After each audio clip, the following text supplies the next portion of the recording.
भगवान विष्णु के 8 अवतार श्री कृष्ण की लीला तो हम अक्सर बड़े बुजुर्गों द्वारा सुनते आए हैं, लेकिन भगवान श्री कृष्ण की मृत्यु कैसे हुई? मृत्यु का कारण क्या था? क्या श्री कृष्ण ने मृत्यु के बाद अपना शरीर त्याग दिया और उनकी मृत्यु के बाद क्या हुआ? इन सब सवालों के जवाब जानने की जिज्ञासा हर किसी के मन में जरूर होती है। आइए आज हम आपको बताते हैं कि आखिर भगवान श्री कृष्ण की मृत्यु कैसे हुई। भगवान श्री कृष्ण का जन्म 3112 ईसा पूर्व में मथुरा में हुआ था। हालांकि उनका बचपन वृंदावन, बरसाना, नंदगांव, गोकुल और द्वारका आदि जगहों पर बीता।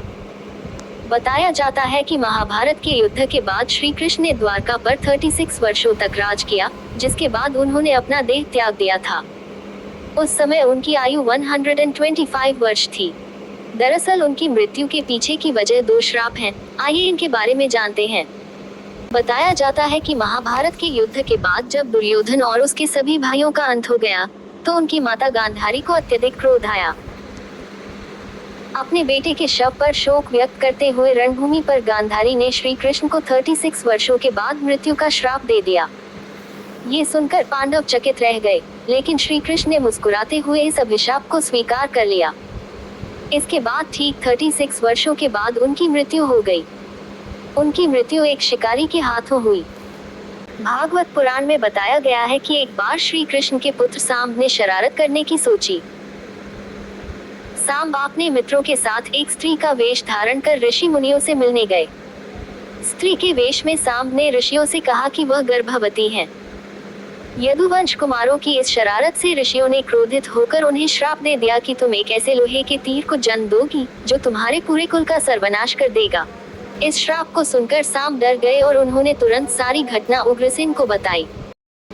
श्राप से छुटकारा पाने के लिए उग्रसेन ने सांब से कहा कि तीर का चूर्ण बनाकर प्रभास नदी में प्रवाहित कर दो, जिसके बाद सांबा ने वही किया। इसके बाद उग्रसेन ने राज्य में ये आदेश पारित कर दिया कि यादव राज्य में कोई भी किसी प्रकार की नशीली सामग्री का इस्तेमाल, उत्पादन या वितरण नहीं करेगा। इस घटना के बाद द्वारका में कई अशुभ संकेत देखने को मिले, जिसमें सुदर्शन चक्र, बलराम के हल और श्री कृष्ण के शंख, रथ का अदृश्य हो जाना शामिल था। धीरे धीरे यहाँ अपराधों और पापों में भी बढ़ोतरी होने लगी और एक दिन सभी नगरवासी मदिरा के नशे में चूर हो गए और आपस में ही लड़ने मरने लगे। भागवत पुराण में बताया गया है कि एक दिन श्री कृष्ण पीपल के पेड़ के नीचे विश्राम कर रहे थे। तब जरा नाम के एक बहेलिये ने भगवान कृष्ण को हिरण समझकर उन पर तीर से प्रहार कर दिया, जिसके बाद श्री कृष्ण ने अपने देह त्याग दिया और उनकी मृत्यु हो गई। अगर आपको वीडियो पसंद आया है तो हमारे वीडियो को लाइक, शेयर और चैनल को सब्सक्राइब करें।